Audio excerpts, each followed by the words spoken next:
ali bulungi tetunafuna kirwadde kyonna era n'abasibe bakakkamu era n'obuzibu obuliwo babutegeera bulungi.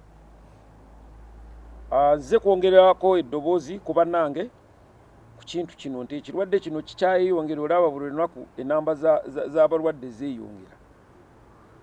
Nti tukyafunye obuzibu era njagala kino ffenna tukikwatire wamu. Naddala ffe abazadde tulina kino kyekiseera ekyokubuulirira abavubuka abatabanyi baffe bawala baffe nti ogenda n'olaba oli agenda n'alinnya booda bw'alaba aba security n'abuukako n'asooka atambula nga booda bwemukuumira mu maaso gaani ng'eyise ku security. Yes, odooginze ebitongole ebikuumaddembe naye ekirwadde tokidooginze, ekirwadde kyo kitambulira okwo. Aba booda abantu be bavuga tobamanyi gye bava ne gye balaga. Kati gwe ne weesiiga ku ngoye kubanga okwata bw'oba tokutteeko era ojja kugwa n'omusemberedde n'omusemberera. Kati lwaki oteeka famire, oteeka obulamu bwo mu matiga? Mbadde nsaba tukwatire wamu tulwanyise ekirwadde kino. Nga bwe bagamba nti ku mbaga tekubula musiiwuufu, ku basibe abawera 20,000 be twakafuna mu kiseera kino, abasukka mu 100 be batayagala kugoberera mu mateeka ga gavumenti ne pulezidenti nga bwe yalagira, ate nga tekyandibadde kyetaagisa. Kino ekintu kyateekebwawo okutaasa buli omu. Kati gwe ate n'oddamu n'osalawo nga bwe nabagamba nti ffe tetubakunga naye tubaaniriza. Njagala kuddamu kubakubira omulanga nti gwe bw'onoddawo n'olowooza nti ogenda kukola fujjo tukulekeeyo, ebifo bikyaliyo. Katwegendereze tusigale gye tuli. Ekirwadde kino kigenda, bwe tukirwanyisa kijja kgenda, naye lemma kuleetamu omugotteko mu kulwanyisa ekirwadde kino. Gye tunaakoma okuteekamu amaanyi n'okukwatira awamu ng'abasinga bwe tukola, gye tutya okwanguwa kubanga tuddayo mu mbeera. Kino bya mpuliziganya nti tukimanyi nti ennamba 919 bw'ogikuba ekutwala mu minisitule y'ebyobulamu nekulaga kikiro nekugayidinga biki byolina okusaba oba na biki byolina okukola. Kati gavumenti yayongeddeyo, waliwo endize namba *260# oba kanyonyozi munyenye munyenye 260 kadaala.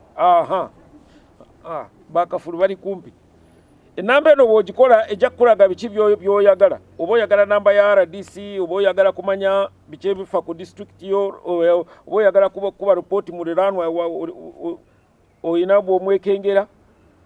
Ate na kino nkyongerezaako bannange, oyo gw'oteberezaamu kuba nti alina ekirwadde kino, si mulabe nti olina omumukuba amayinja, si mulabe nti olina omumukuba akatayimbwa. Mulwadde,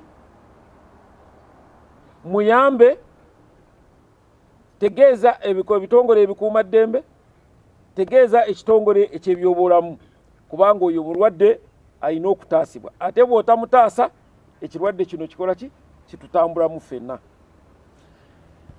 Mpozi n'akasembayo nti enamba yaffe y'ekitongole eky'amakomera, gwe kolaba omusirikale w'amakomera nga yeeyisa ng'alina empisa ensiiwuufu mu buli ngeri, kuba ennamba eno 0800 emunyanya 0800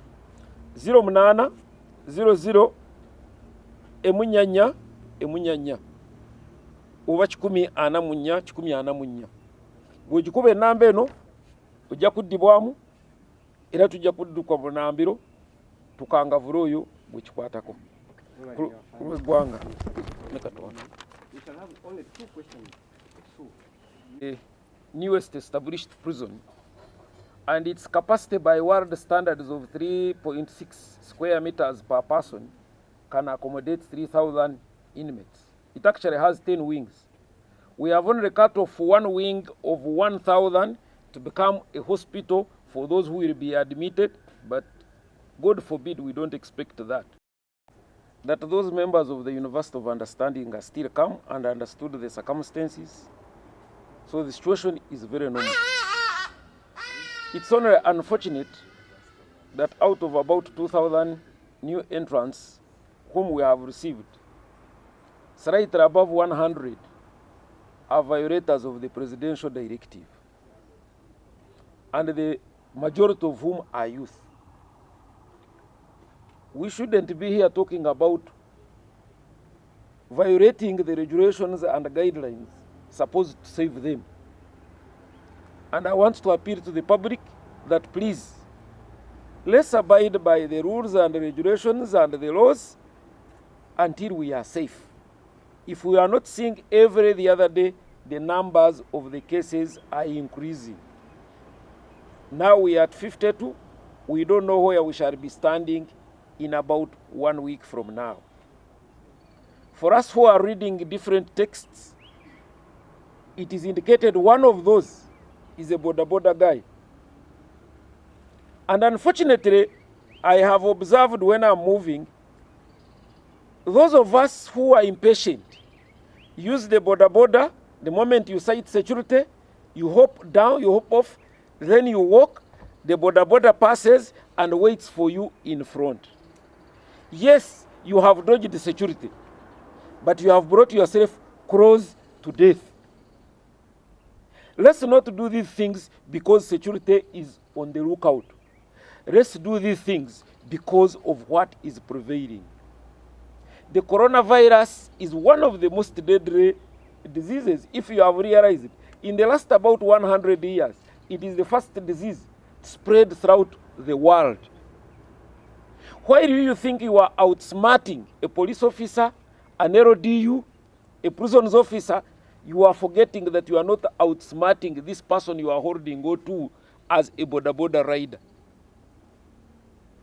So, help the state to protect you by, first of all, protecting yourself.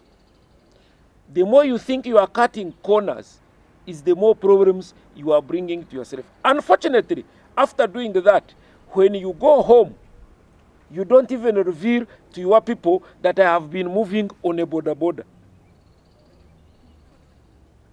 So, I want us, please, to join hands. Anybody who sees any person on a boda, you take the photographs. At least we get the number of the motorcycle. We shall follow it and apprehend them. Because tomorrow, one of the dangers of the boda is that if a boda has carried somebody with the virus, and the virus, of course, the first person to identify will be the boda. I don't know how easy it is for a boda to identify his clients after 3 days. He may not know even the numbers. Unfortunately, with him, he thinks he will have done a service of earning money, but the cost, like they told you, how many $65 to treat one patient? That's not small money. So let's work together. Let's be together in this. Government, in the effort to decongest the center phone lines, of course, which is still a challenge. Very many people are calling. Response is still not to the standard. Some few numbers in addition to those which are there have come up.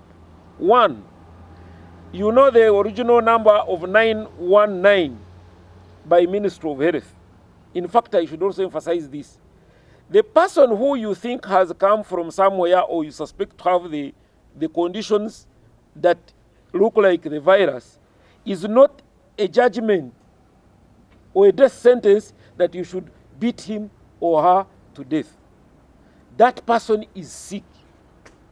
And that person, the best he needs is help to report to the medical and security for this person. It could be you.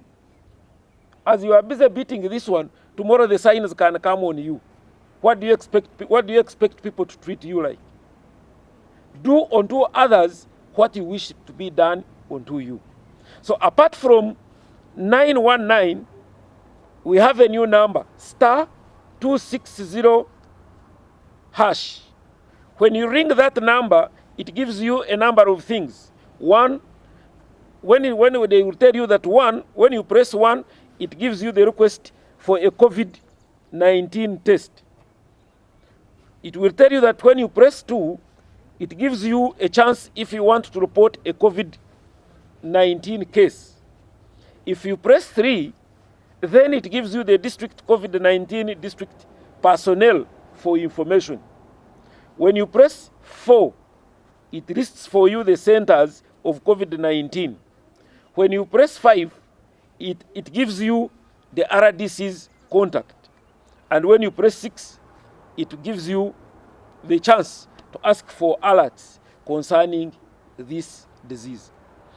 Let us use as much information and let us share as much information in order to get through this. And meanwhile, I have to inform the public that in case you see any prisons officers not doing what is supposed to be done, our toll-free number is still and strongly open. The number is 0800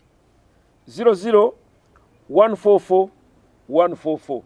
I repeat, 0800 144 144. When you call that number, you press the complaint and we shall respond promptly. Thank you very much. Thank you.